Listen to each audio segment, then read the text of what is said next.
Over the past while, we've been getting a steady flow of new snapshots with a good amount of new nether related content. The smithing table has finally been given a use, but there are a few features I'd like to talk about and offer some speculation, suggestions and feedback on.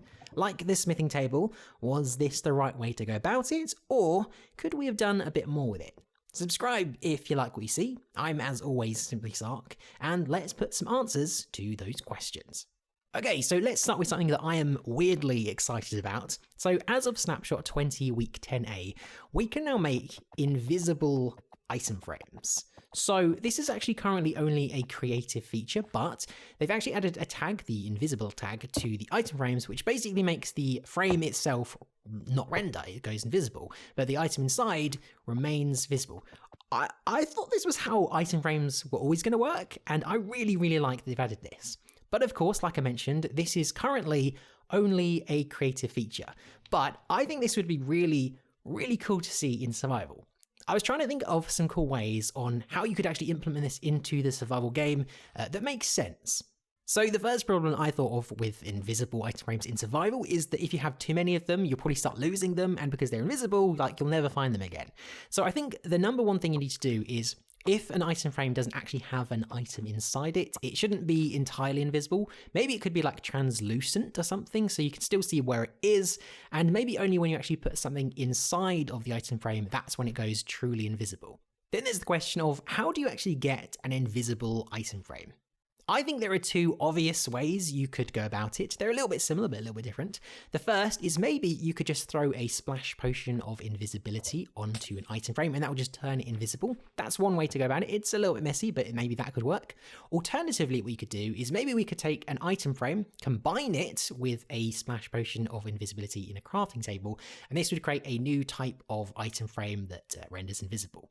I think this one's a little bit more elegant, but either could be pretty fun. Okay, so this next one is quite cute. As you may have heard, they've now added a block called Crying Obsidian. I actually made this tweet, which personally, I'm not to blow my own trumpet, but I thought this was actually quite funny.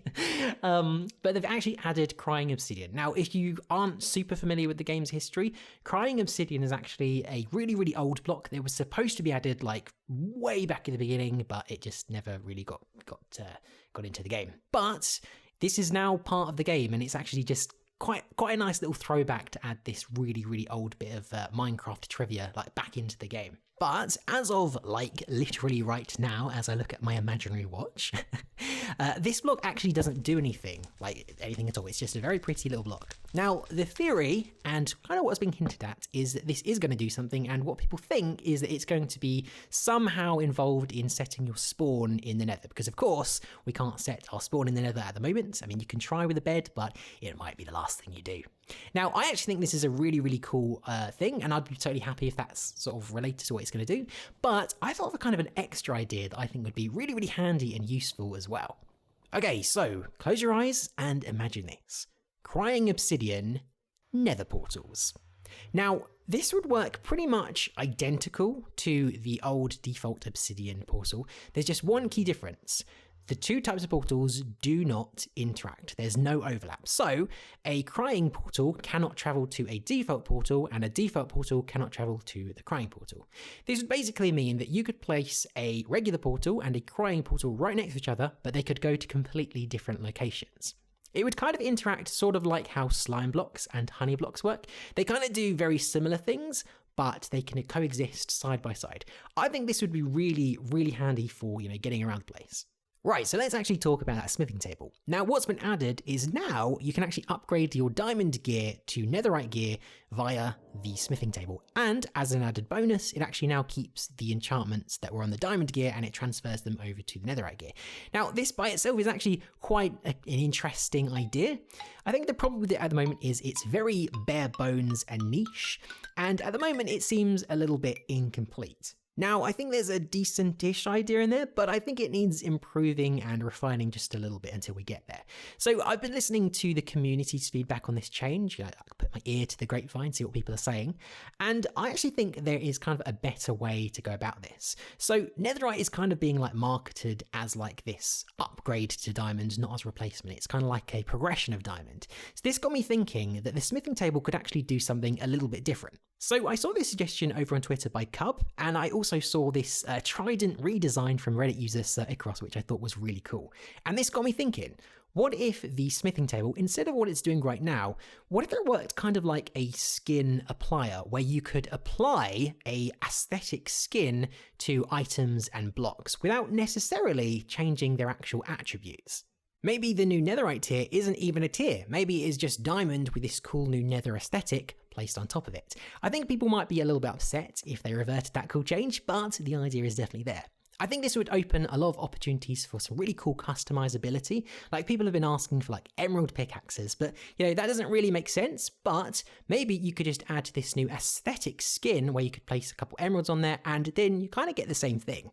Perhaps this could work similarly for blocks. We do have blocks that have some variations, for example, chiseled sandstone, chiseled stone, stripped logs. Perhaps you could place these into the smithing table, and then you could just easily select which one you actually want to select, and maybe you could reconvert them back afterwards. This would be a little bit simpler than having to go into the crafting table.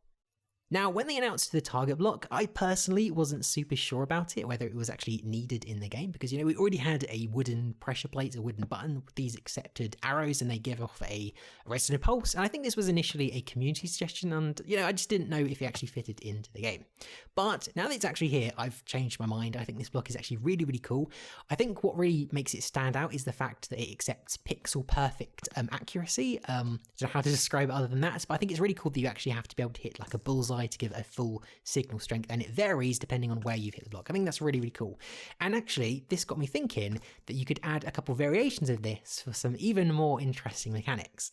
So my first idea is basically like a target pinata. So hear me out here, let me explain how I imagine this would work. So this is kind of like a regular target block, except this one actually gives prizes, and when you actually hit it with something, it self-destructs. So basically, it would kind of be like a tile entity, sort of like a dispenser, and you would put some items like loot in there. And depending on where you hit the target block, it actually gives you that corresponding prize. So if you give a bullseye and you've, assigned that slot a diamond sword, then when it gets hit and it destroys, it will only drop a diamond sword. And likewise, if you've assigned the outer edges as a, like a dirt block or something, if you hit the outer edges, you only get a dirt block and all the other items are destroyed, so you don't get a diamond sword. I think this would be a really, really fun mechanic for minigames, and I can already think of loads of possibilities with what you could do with something like that. Now, my second suggestion is add another variation of the target block called the Ender target block. Now, this has been suggested loads over the years. I'm not sure if I've ever suggested it, but it definitely exists in mods. So this would basically be like the regular target block. The only difference is you don't need to use an arrow or a projectile. You just have to look in the general direction, kind of like an Enderman. So basically, depending on where you look on the target block, it gives a corresponding signal strength of where you looked on the target block. This would be so fun to play with. I'm just already imagining the possibilities, and the functionality is, it surely must already be there. Mojang, the ball is in your court. Do the right thing, please. So I have a few extra points to make. Now, they've actually improved the hoe's usefulness. It is now the main tool for destroying nether wart blocks and warped nether wart blocks, which is pretty cool. But you know what? Whilst we're in the neighborhood of improving the hoe, why don't we go a step further? Now, I've already suggested this before in the past, but it's just a testament of how much I think it should be added. I think the hoe should also be able to destroy the entire canopy of trees. So you just hit one block and it destroys the entire canopy, all the saplings drop. That'd be very handy. And of course, it would apply the appropriate durability damage of how many blocks were broken. I don't see why this couldn't be applied. I mean, this seems to be the direction they're going in with the nether tree, so why not the overworld trees too? The hoe is available, It's not doing anything, it's not busy, just give it another use. So I think the new piglins are really cool. I like the fact they're sort of neutral-ish depending on how you approach them. But what I thought would be cool is if you could actually assist them in their hunts. So basically they sometimes hunt hoglins for food, but I think it would be quite cool if you could actually join this hunt, and depending on how much you helped them, that might give you some credit when you're trying to barter with them later. Like maybe if you killed 3 or 4 hoglins for them or dealt the finishing blow, maybe that would sort of like improve what you get from bartering with them. And also, in Soul Sand Valleys, I don't see why the lava shouldn't be blue. Kind of like how in the overworld, if depending on the biome you're in, the water changes color. I think whilst you're in the soul sand valleys, the lava should turn blue like the fire. It just makes sense, and it would kind of like increase that whole spooky vibe. But anyway, those are kind of like my running thoughts on the last few snapshots. It'll definitely be interesting to continue watching how they develop from here. Let me know your own thoughts. You can hit me up on Twitter @simplysark to share your own 2 cents. But anyway, that is pretty much it. Cheers for watching, guys. I've once again been Simply Sark, and I'll catch you in the next one.